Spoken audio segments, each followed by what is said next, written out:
ইদানিং না ছোট বাবুটা অনেক বেশি বিরক্ত করে, আর ছোট বাবু বিরক্ত করার কারণে আমার রান্না বান্না কোনো কিছুই ঠিক মতো হয় না। হ্যালো এভরিওয়ান, আসসালামু আলাইকুম। কেমন আছো তোমরা সবাই? আলহামদুলিল্লাহ, আল্লাহ তাআলার অশেষ রহমতে আমরা সবাই অনেক বেশি ভালো আছি। শুরুতেই তো তোমাদেরকে দেখালাম আমি যে আচারগুলো দেওয়ার প্রসেসিং করছিলাম, সেগুলো কিন্তু প্রায় রেডি হয়ে গেছে। সেই সাথে কিছু কিছু বড়ইও শুকিয়েছিলাম। দেখা গেছে যে শুকনা বড়ই খেতে অনেক বেশি মজা লাগে। তার সাথে কিন্তু বাবুর সেরেলাকেরও কিছু উপাদান ছিল। আসলে রোদ দেখলে যা হয় আর কি, রোদ দেখলে আমার কাছে মনে হয় সবকিছু একদম রোদে শুকাই ফেলি। আর এদিকে তোমাদের সাথে কথা বলতে বলতে তো আমি রান্নাঘরে চলে এসেছি। আজকে রান্না করব মুসুরি ডাল, মানে ঘন করে, আর সাথে হচ্ছে বাইলার গুঁড়া মাছ। বাইলার গুঁড়া মাছ কিন্তু আমরা অনেক বেশি পছন্দ করি, সেই সাথে ঘন ডাল। আর ঘন ডালটা মূলত আমার বড় মেয়ে অনেক বেশি পছন্দ করে, তাই রান্না করা হয় প্রায় সময়। আমার বড় মেয়ের তো ঘন ডাল হলে আর কিছুই লাগে না। কথা বলতে বলতে কিন্তু আমার ডালটা রান্না করা একেবারে কমপ্লিট, সেই সাথে গুঁড়া মাছটাও রান্না করা হয়ে গেছে। আর আমি কিন্তু আজকে 2 আইটেমই হাতে মাখিয়ে রান্না করেছি। হাতে মাখিয়ে রান্না করলে না খেতে অনেক বেশি মজা লাগে। আমি না গুঁড়া মাছ হলে হাতে মাখিয়ে রান্না করি, আর ঘন ডালটা হাতে মাখিয়ে রান্না করলে অনেক বেশি মজা হয়।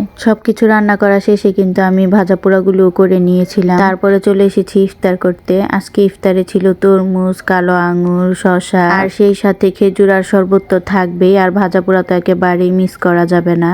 তো আমি ভাজা পোড়াও করে নিয়েছিলাম। আজকে না শুনতে পারলাম একটা নিউজটা হচ্ছে অভিনেতা নাটকের আর কি, যেটা আলভি নামে আমি চিনি, আলভির ওয়াইফ নাকি আজকে সুইসাইড করেছে। আমার ভেবে অনেক বেশি খারাপ লাগতেছে, কারণ আলভির ছোট একটা বাচ্চা আছে। এই বাচ্চাটা কিভাবে একা একা থাকবে আমি জানি না। একা একা বলতে আমি মাকে ছাড়া আর কি বুঝিয়েছি। মাকে ছাড়া তো সন্তানের কোনো অস্তিত্বই থাকে না। আমার যতটুকু মনে হয় পরকীয়ার জন্য এই সুইসাইড করা হয়েছে। আমার এই নিউজটা শুনে অনেক বেশি খারাপ লাগছে। জানি না তোমাদের কাছে কেমন লাগছে, তবে আমি দোয়া করি আল্লাহ তাআলার কাছে ইকরাকে যেন জান্নাতুল ফেরদৌস দান করেন, আমিন।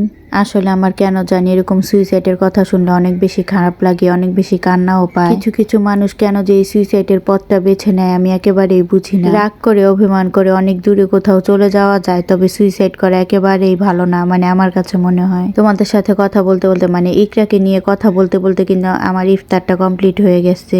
আর আমি এখন মুড়ি মাখাবো। মুড়ি মাখানোর জন্য এখানে পেঁয়াজ, কাঁচামরিচ, টমেটো, ধনিয়া পাতা, সেই সাথে পুদিনা পাতা খুব ভালো করে মেখে নিয়েছি নুন দিয়ে। তারপরে যে অবশিষ্ট বড়াগুলো আসছিল, মানে আমরা যেগুলো খেয়েছি, খাওয়ার পরে যে বড়াগুলো ছিল, তো ওইগুলো দিয়ে হচ্ছে খুব ভালো করে মাখিয়ে নেব।